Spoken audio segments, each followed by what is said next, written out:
Well, it's another day, and I'm back up here at Grandpa Jim Biss. There's all that wonderful water just going by on its way to the Chesapeake Bay, the Atlantic Ocean mixing with the salt water. But as I've said before, I'm doing my best to save as much of it up here in the mountain as I can. So we'll see how far the water is in the Biss. Well, it didn't come any further. It didn't back up, but I'm sure it's blocked. I'll clean it and bring it further now.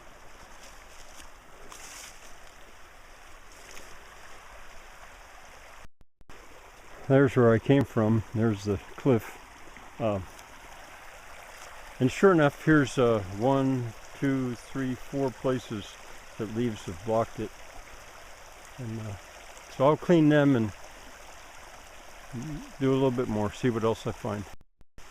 Well, you can see I'm now past the cliff, both really steep and not so steep. And here's coming the water. From about here all the way to the aqueduct, it's almost dead level, almost. But it's slightly sloped coming from the yellow bucket up there, Grandpa Jim Weir, across this mine face. I call it a cliff, but it's a mine face. It's where they dug iron ore out. So I'm going to work my way back up. Yeah, you see it's leaking by. Maybe, I don't know if you, let me try zooming. Maybe you can see where that water's leaking by. My boots are, I don't have my higher boots, and I don't really want to get wet feet, but the safe place to be is in the Biss itself. Bye for now. I don't know if you can tell, but you see I'm getting by this area now.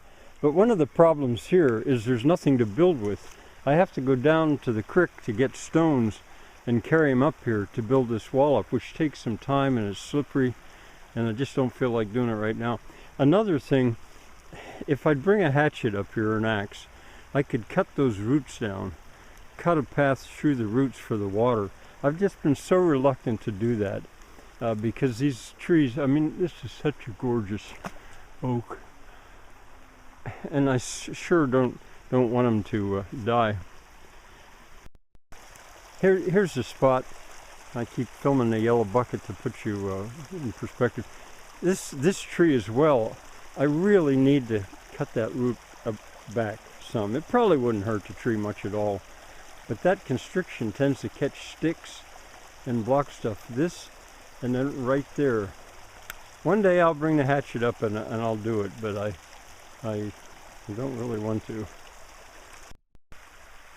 A little later in the spring, not too far away, the leaves stop, well, they've already stopped falling, but they also stop blowing around because the new leaves come out, cuts the wind down, and also the mayapple, various forest floor plants start to grow up and hold the leaves in place. So this doesn't go on endlessly, it's just kind of a spring job.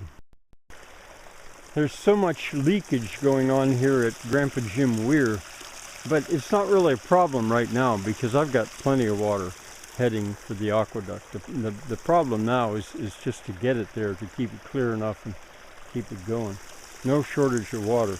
But a little bit later, I'll come here and this year I'll do a real thorough job of sealing this up. There'll always be water goes through it. There should be.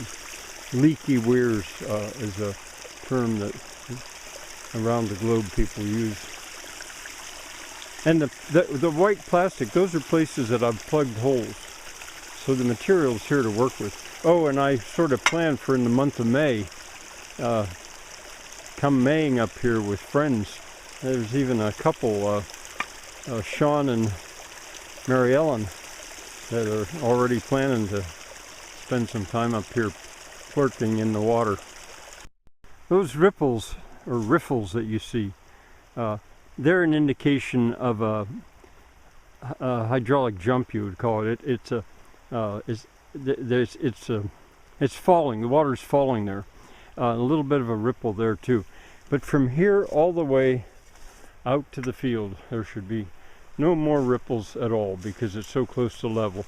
And I think I'll let this tree be the mark for this morning for how far I had to water.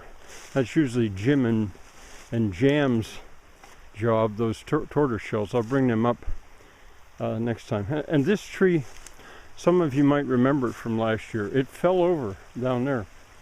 Blew over probably with an east wind, but it didn't die. It just started to grow up in a new direction. Kind of a lesson maybe for humanity there. I think it's a gum tree, but you can see it's budding out. It's a very healthy tree, and I don't do anything to cut it. I'm back. There's that fallen over gum tree. There's a narrow spot. I brought the water a little bit further because here's another place I can mark. Right here is a hatch that I sometimes open, rarely, but it's a place. Actually call it Astrid Falls after my German friend. She goes by Shirley. She much prefers that name. So Shirley Falls, if you will. But right here is a very high fall of water. This would be a fine place to set up a Pelton wheel. If that were the case, you'd want to make the abyss wider to take the whole flow. So here's really the last good chance to have a real, without a long distance, have a big fall of water and therefore head. From here out, it's level.